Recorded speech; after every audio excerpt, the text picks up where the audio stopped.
Este é o programa Cidade de Leitores, conversando hoje com a historiadora Ana Luísa Beraba.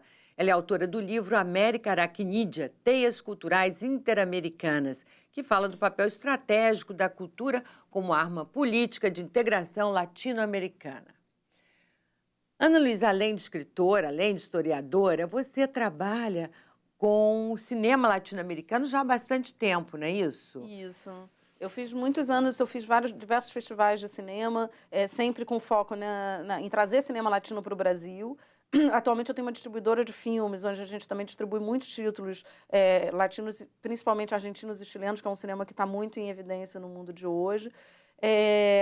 Eu acho que hoje em dia é interessante você pensar como o cinema, sem dúvida, é a ponta de lança da entrada da cultura latina no Brasil, muito mais forte do que outras expressões, inclusive que a própria música, né? Eu acho que o Brasil, por ter uma música brasileira muito forte, a música latino-americana em geral acaba não tendo tanta força para entrar, né? Eu não digo nem só as músicas mais folclóricas, regionais, não. Eu digo mesmo a música mais pop, tudo não tem muita entrada aqui. Porque eu acho que o Brasil ele depende ainda muito de um fenômeno que eu chamo de triangulação, né? Você precisa que as coisas façam sucesso no norte, né, nos Estados Unidos ou na Europa, para a gente poder assimilar e enxergar qualidade, né? Então a gente viveu isso, por exemplo, há uns anos atrás com o Buena Vista Social Club, que foi preciso, né, o Wim Wenders sair da Alemanha e lá filmar os cubanos, foi preciso o Raikuda sair dos Estados Unidos e lá. Conhecer aquela mina de ouro, aquela riqueza, aquele tesouro que é a música cubana. Exatamente.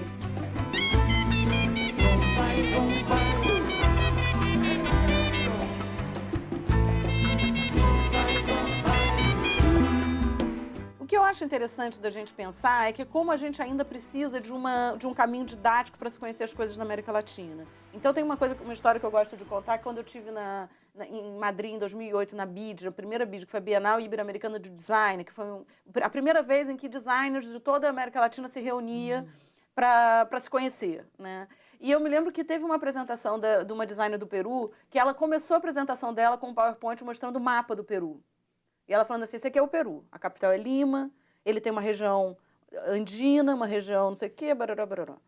E eu fiquei assim, gente, imagina se num encontro de designers europeus, o italiano vai começar a apresentação mostrando o mapa. Gente, essa é a Itália, a capital é Roma.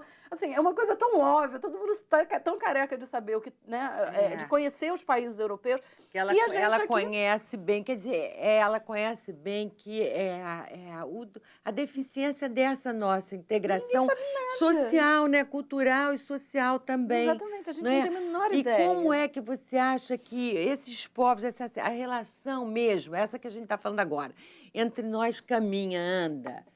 A gente se relaciona bem com os outros, com os nossos vizinhos latino-americanos? Eu acho que a Argentina, sem dúvida, é uma exceção. Eu acho até curiosa a questão, né, de toda a rivalidade em torno do futebol e tudo. Eu acho até saudável, porque eu acho que é melhor a gente implicar e ter uma disputa, mas reconhecer que o outro existe, saber que ele está lá e que está competindo com a gente. O pacto do silêncio é a pior coisa que há. Né? Para a comunicação, para eu acho que a nossa disputa com a Argentina é uma coisa meio... conhecimento social.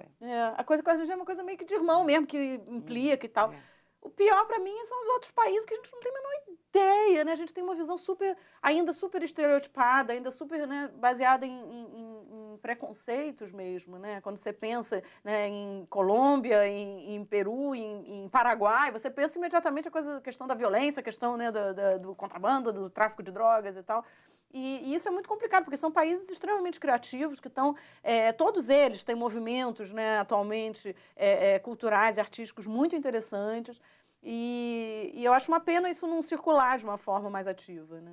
E você, Ana Luísa Beraba, o que te atraiu para esse tema, para essa América Latina?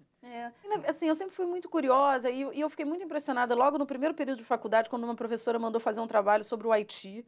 E eu comecei a procurar coisas sobre o Haiti e não achei. E eu comecei a ficar muito intrigada de que cargas d'água um país tão próximo a gente. Eu não achava um livro sobre, eu não achava nada escrito. E aí eram os primórdios da internet. E eu me lembro que eu achei uma galeria de arte nos Estados Unidos, no sul dos Estados Unidos, que tinha quadros de pintores naifes haitianos. E eu comecei a me corresponder com o cara e ele me mandou umas reproduções nos quadros incríveis, E eu falei assim, gente, não é possível, um país que produz coisas tão lindas, tão importantes, que tem uma história tão sofrida, mas também de tanta resistência, de tanto... Aí eu comecei, ele me manda poemas e romances de autores haitianos, escritos em creole, e aquilo para mim foi assim, cara, a gente tende a pensar que não tem nada, mas se a gente for atrás, a gente vai descobrir um sem fim de coisas. E eu acho que isso que é muito atraente na América Latina, porque ainda é um território virgem para a gente explorar, entendeu? Enquanto a gente já está, né, tem um excesso de informação dos Estados Unidos e da Europa, a América Latina, nossa, a gente tem um mundo de coisa ainda para descobrir. Ana Luísa Beraba, muito obrigada pela entrevista. Que pena que o programa Cidade de Leitores termina aqui. Mas um grande abraço para você também. Até a próxima.